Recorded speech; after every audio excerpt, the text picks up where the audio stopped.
memoria. Esa, no, la mía creo que también todavía, ese ya perdió función. Bueno, muchas gracias por invitarme.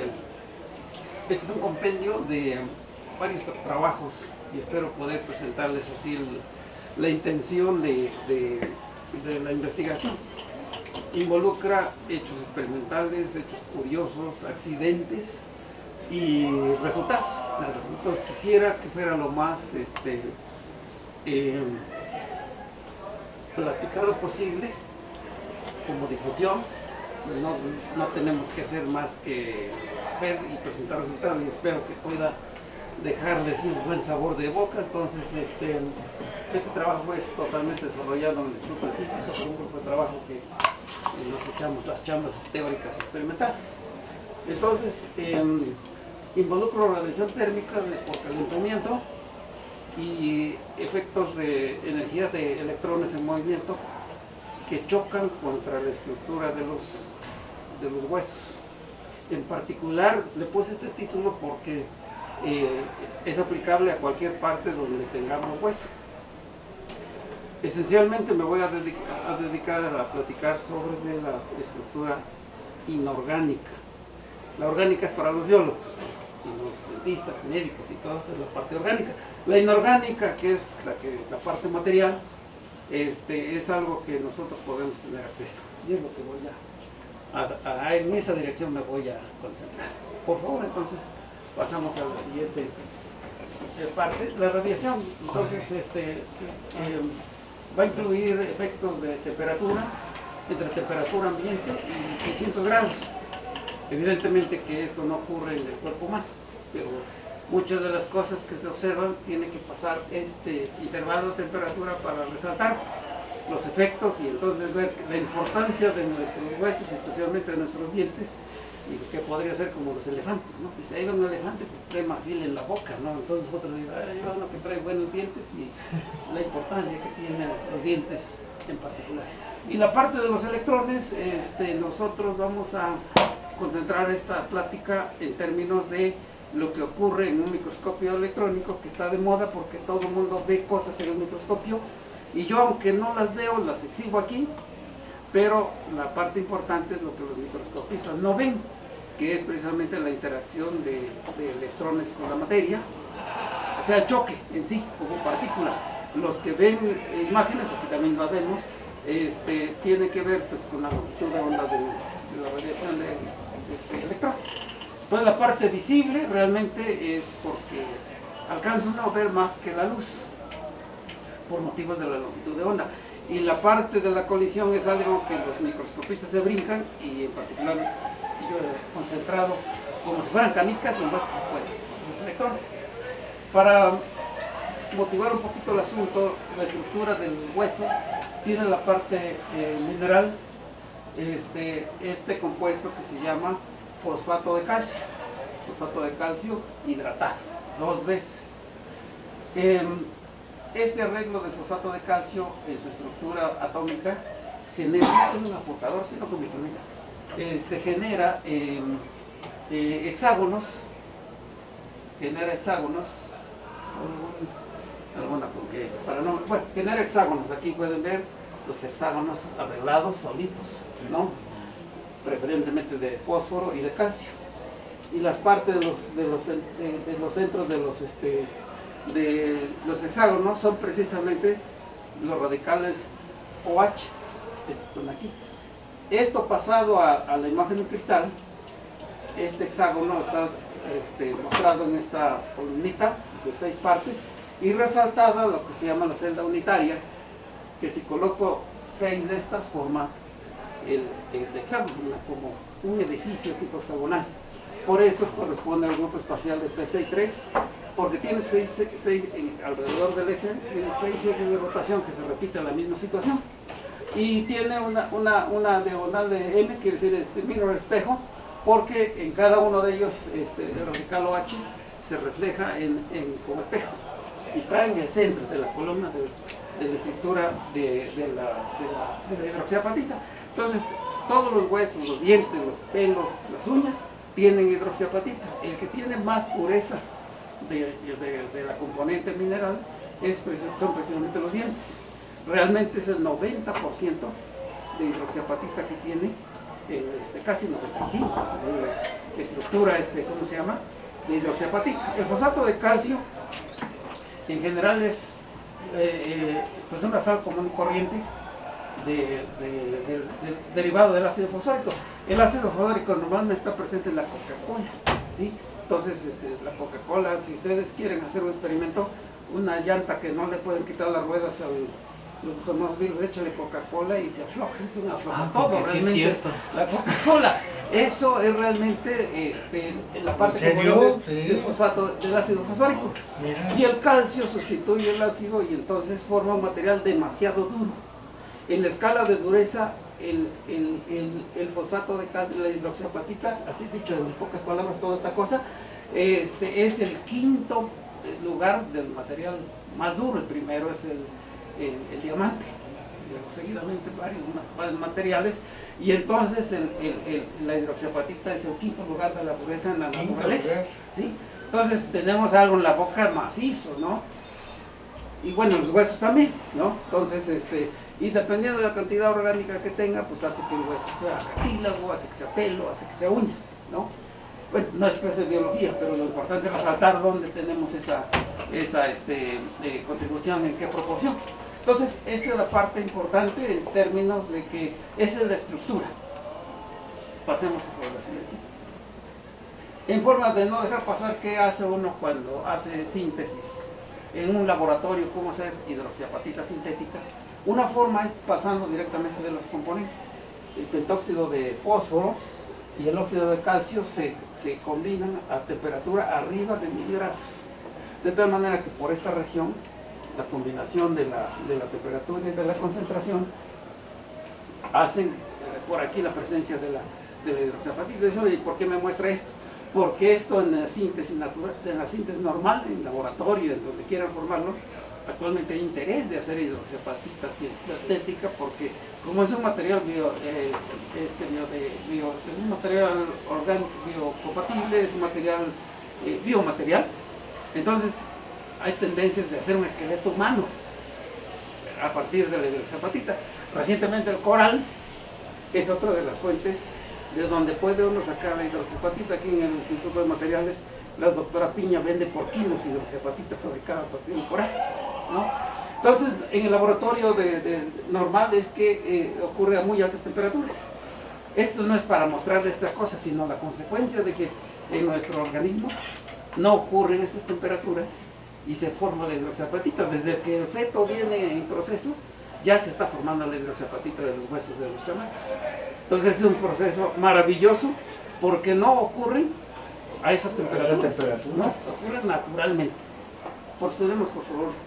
Entonces aquí nosotros en esta plática que es de carácter completamente científico, pues el origen de este asunto es que en los microscopios de alta energía las muestras a estudiar se destruyen muy fácilmente y ya una vez es una práctica destructiva.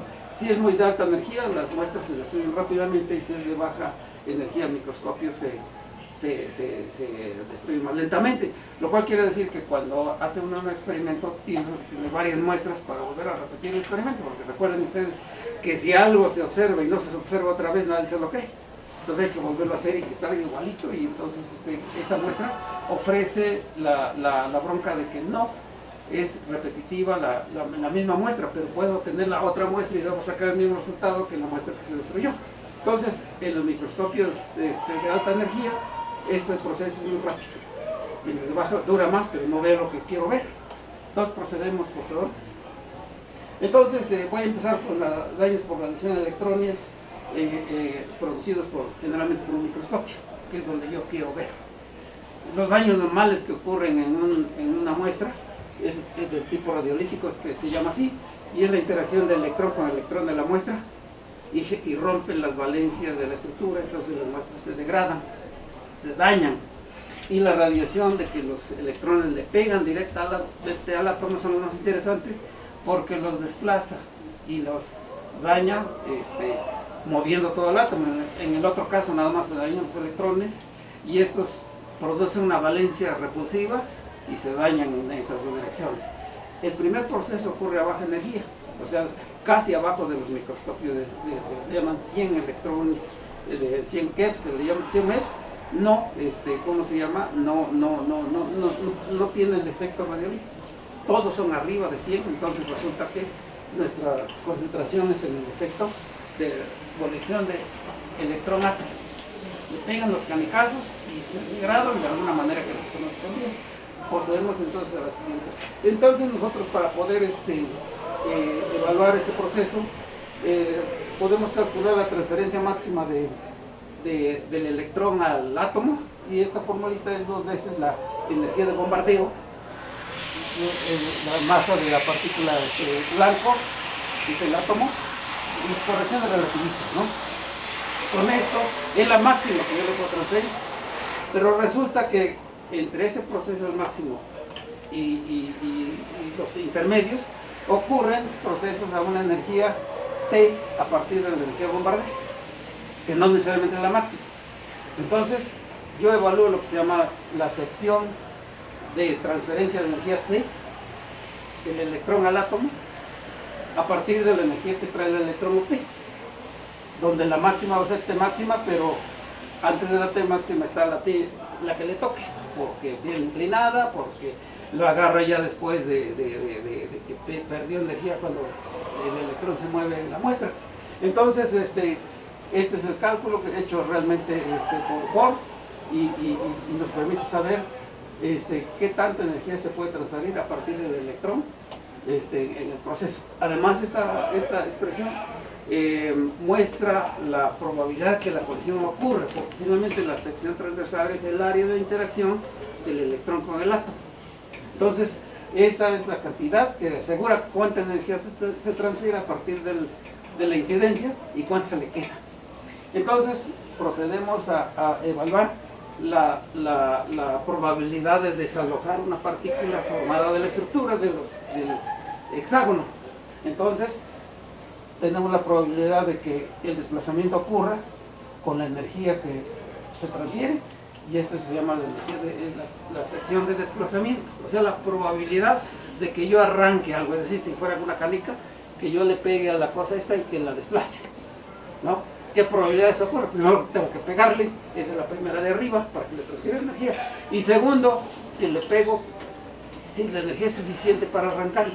Esto se evalúa en esta situación de integrar la sección de transferencia contra la probabilidad de ocurrencia de que le pegue. Entonces tengo la sección de desplazamiento, y integrando pues tengo esta relación.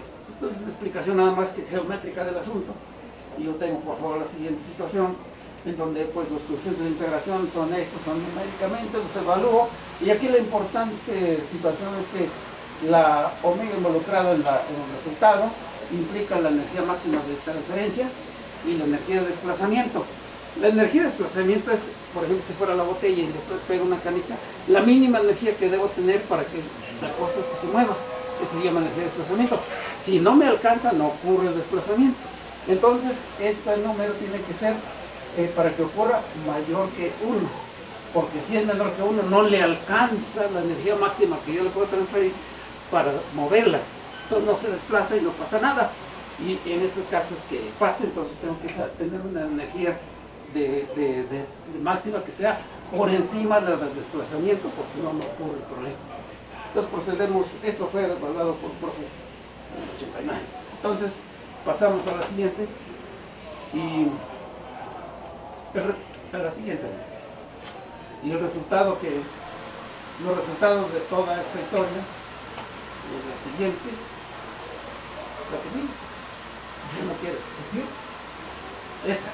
Este es el resultado de evaluar esa expresión para la energía de bombardeo entre 100, estas unidades de MEV, entre 1/10 de MEV y 2 MEV.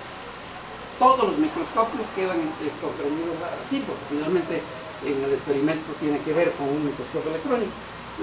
El área de operación de los microscopios entre 100 hasta ahorita y 500.5 MEV. Entonces todo el proceso ocurre aquí. Entonces la probabilidad de arrancar de la estructura de la hidroxiapatita o del hueso, el radical OH, el del centro, es más grande que todos los demás. el oxígeno por separado es más bajito. El calcio pues cuesta trabajo, pero se arranca a partir de medio metro. El fósforo pues también se puede extraer. El radical fosfato es imposible sacarlo a menos que tenga 1.3 de energía en mes de los electrones. Este proceso evidentemente que no ocurre, pero lo puedo evaluar, y entonces lo normal que ocurre en el proceso de interacción de los electrones con el hueso es precisamente de que pueda en todos los intervalos extraer el radical OH de la estructura. O sea, del hexágono le quito el centro, pues. O sea, me quedan un hexágono sin centro, o sea, una dona casi, ¿no? Con esta interpretación procedemos a guardar este resultado, porque es importante. Pasemos a la siguiente. Aquí vamos a observar la siguiente. Después este título porque evoca una historia que le voy a contar primero, ¿no? Resulta que las muestras de esmalte, componente rico en hidroxiapatita, accidentalmente lo metimos al microscopio electrónico, y como es un aislante natural, resulta que no se puede ver. Digamos, ver significa la imagen, ¿no? Entonces se nos olvidó ponerle la película que lo haga ver. Se le embarra película de carbón o se le pone película de plata, de tal manera que la muestra se vuelva conductora por lo menos en la superficie. Y resulta que yo una vez olvidado empezamos a calentar y no se veía nada, hasta que de repente se empezó a ver como si le hubiéramos puesto la película de carbón o la película de plata.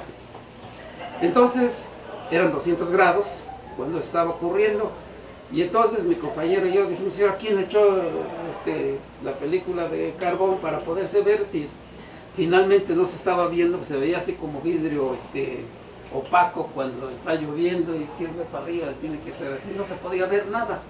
Entonces ante este tipo de cosas organizamos ya el experimento, y entonces quisimos hacer realmente uno sin película y otro con película, y es lo que procedemos a mostrar.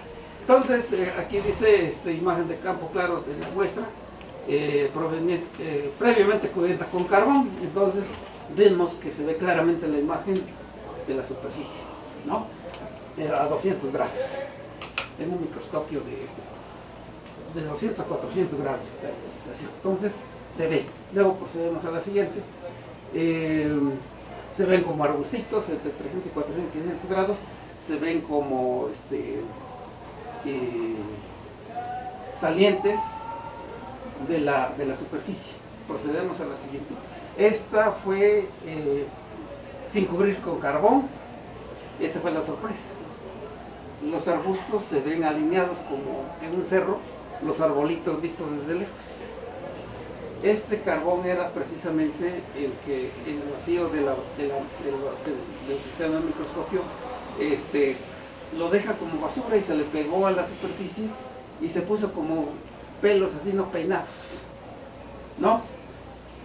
Procedemos a la siguiente y se vuelve la misma situación. Aquí se ve totalmente claro, indicando como si nosotros tuviéramos la presencia del conductor para poderlo observar claramente. Procedemos a la siguiente, y entonces hicimos un análisis de los planos que forman el cristal. Se encuentra que entre 25, 300 y 500 grados no pasa nada. Si ven los picos que caracterizan a los componentes, este es un espectro de rayos X, la intensidad de cada una de las componentes provienen de los planos. Entonces los picos indican los planos que forman el cristal. A 20 grados se supone que no pasa nada, a 340 se ve que allí, por lo menos en el experimento, ya debió haberse visto como conductor, porque los pelos aparecen ordenados, y vemos que los picos solamente se reafirman. Entonces quiere decir que no pasó nada en el cristal. Pero con el resultado anterior tenemos la certeza de que se arrancó el radical OH. Seguro se arrancó el radical OH, pues es lo que va a pasar. Segundo, el hecho de que los pelitos se paren son perpendiculares a la superficie. Y cuando las líneas de campo eléctrico son perpendiculares a la superficie, recordemos que una superficie es una equipotencial, phi constante. Y phi constante, su gradiente de phi es el resultado de un gradiente de phi de una superficie, es el campo eléctrico. Perpendicular a la superficie indica que la superficie realmente es una equipotencial. Consecuencia del asunto, el material para que realmente sea los pelos parados implica experimentalmente que es un conductor. En este momento estábamos frente al descubrimiento importante de que el hecho de que se calentara las componentes del hueso en un intervalo de ambiente hasta 600 grados, el material, la única explicación que permite tener los pelos parados después es que el material sea conductor. En ese caso, esto que demuestra indica que el hecho de que no se altere la estructura implica que la extracción del radical OH del centro, inmediatamente la conductividad aparece. Entonces son eventos importantes en el cual a esa temperatura el esmalte dental humano y todos los huesos que se calentarían a esa temperatura se vuelve un conductor eléctrico. Pasemos a la siguiente y tengo la evaluación de cuánto pasa. Hicimos un experimento aparte de impedancia compleja para averiguar en qué grado la conductividad pasa. Originalmente a temperatura ambiente es de 10 a la 17 ohms por centímetro. Es un aislante. Dice a las 17. 10 a la 17 ohms por centímetro, lo cual quiere decir que es un aislante perfecto a temperatura ambiente. Cuando estamos a 350 grados, alcanza de 10 a la 17 a 10 a la 5, que es casi como un alambre de cobre, de tan buen conductor que se vuelve por el simple hecho de calentarlo y adicionalmente por golpearlo con los electrones. Pero de hecho en este proceso no se bombardean con electrones, simplemente se calienta, y al calentar medimos la conductividad y pasa de aislante a conductor. Entonces tenemos en forma redonda ¿cómo se llama? El fenómeno de que el hueso al calentarse puede pasar de aislante a conductor. Además, el hecho de que eso ocurra implica que el radical del centro del hexágono, sin verlo, se extrae, se quita. Entonces de esa manera, eso lo hace conductor. Y para que eso ocurra, pues entonces tiene que moverse ¿cómo se llama? Esa composición, modificarse esa estructura. Aquí hay un detalle extra que a los dentistas no les gusta que les diga, porque normalmente la floración de los dientes, que a los chamacos los llevan, que dicen que ponerle flúor, les embarran la boca de flúor y dicen que hace que el diente tenga mayor dureza y mayor protección. No es cierto, porque la manera de extraer el radical OH y meterlo en flúor es como tener una jaula, sacar el pajarito sin romper la jaula. No se puede, pero los dentistas creen eso. Lo más que se logra es que se forme una película externa y se forma una protección, pero no entra a la estructura. Es demasiado estable el radical OH, necesita electronazos de 2 millones de electronvolts. Le hacen uno al final de que te echan la cara. Sí, que te echan, no es cierto. Son negocios de los dentistas que se lo traen a uno, pero bien bonito en el asunto, ¿no? Y le cae uno redondito ahí con redondito. Igual que las pastas no sirven para nada, finalmente, ¿no? De hecho, creo que mi abuelito me causó pasta y siempre usaba ¿cómo se llama? Ceniza de leña, y con eso se lavaba las aves allá, ¿no? En la tierra. Y nunca se le cayeron los dientes. Y yo digo, ching, ¿por qué me echaba pelo en mis dientes y yo tengo que andar arreglando, ¿no? Se debe precisamente a este rollo pues, de la Coca-Cola, de la historia de la comida, y que nos engañan de que nos van a poner la Coca-Cola es fatal para los dientes. Fatal para los dientes. Compadre, ex Coca-Colero. Vamos a no, ya retirado, por eso dije ex Coca-Colero. Vamos ahora al proceso de... Con razón. Vamos ahora al proceso de la regeneración del mismo cristal. Por eso le titulo a esta sección. En realidad hice un compendio de todo el trabajo, porque es cada uno de ellos un proceso largo de trabajo, ¿no? Aquí van 3 artículos, de hecho ahí van puestos los que estábamos llevando al respecto, ¿no? En este también es bonito. Por favor, entonces pasemos a la siguiente.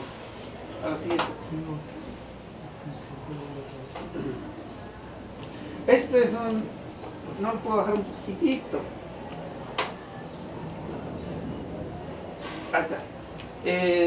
Es una secuencia de una película de hidroxiapatita otra vez, o sea, de componentes de hueso, la parte mineral, ya limpia de sangre, de todos los mugres que lleva, ¿no?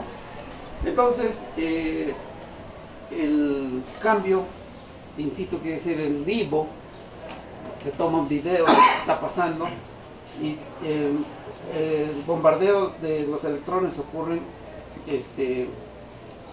de 1 a 2 minutos en cada imagen, ¿sí? Y entonces se observa la destrucción de A a B, viendo lo siguiente. Ustedes pueden ver aquí un hueco. Ese hueco en el siguiente proceso, aquí está grande el mismo, aquí se reduce, se sigue reduciendo y continúa hasta que prácticamente lo que era el hueco original queda reducido al máximo. En cada uno de los casos, este es, digamos, el proceso experimental. Yo lo que hice fue guardar este video, de hecho es un video, y acomodé este orden. Esta es la simulación que le hubiera gustado a Javier, y la transformada de Fourier de estos fenómenos. La transformada de Fourier de este fenómeno es que, como esta es una imagen de microscopio de alta resolución, se pasa al espacio de momentos, y entonces con la transformada de Fourier salen estos puntitos. Entonces el objetivo es regenerar esto mediante una transformada de Fourier de cada uno de los pasos para explicar el fenómeno, que aquí normalmente tenemos el área destruida, y a medida que transcurre el tiempo, en lugar de destruirse más, se reduce y vemos qué pasa. Aislando esta primera parte, vamos a aislar uno por uno el A, B, C, D y F, y vemos que al aislarlo y amplificarlo, un detalle importante es que cada parte del hueco tiene esquinitas. En la técnica de cristalografía se llama facetear, esquinar el huequito, conservándolo a pesar de la burbuja formada. ¿Sí? Eso es importantísimo porque indica que a pesar de que se dañe, esa parte sirve como una inducción del fenómeno original, de que aunque se esté dañando, conserva, digamos, las varillas del edificio que se está cayendo. En la siguiente parte aislamos la figura B, la aislamos nuevamente y hacemos lo mismo, lo separamos y vemos que incluso se presenta, no sé si alcanzan a ver qué área es en este momento. Nosotros la medimos, se empieza con 500 nanómetros cuadrados, y en esta parte yo no alcanzo a ver, es menor. Pasemos a la siguiente. Aquí se hace otra vez la transformadora Fourier, simulando todo lo que se observa, y entonces se reconstruye cada vez más claro las líneas de petatitos.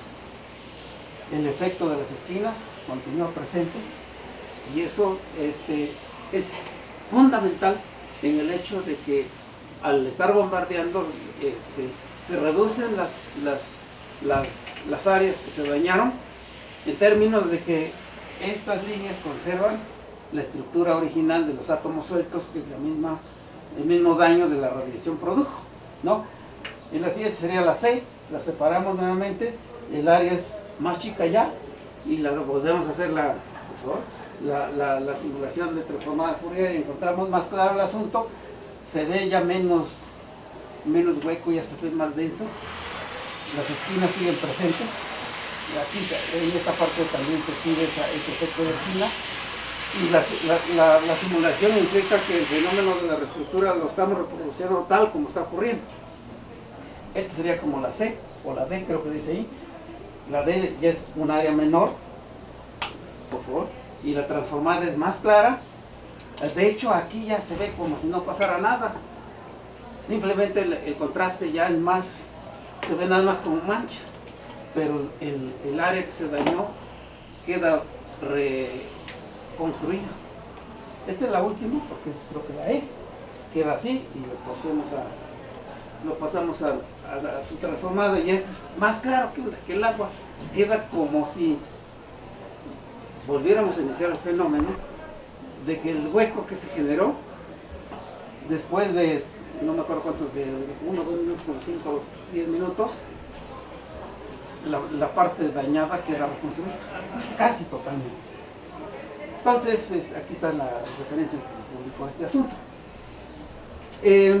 Si ponemos ahora una poca explicación, un primer intento del asunto es que esta teoría de Paul Mervet, que es un ruso, establece que si yo tengo un espacio en donde los átomos están colocados, por ejemplo de aquí, el 1, y tenemos la oportunidad de ir a la esquina o a cualquier lugar, el más probable de acomodarse es el de esta esquinita que tiene la faceta. Se puede demostrar.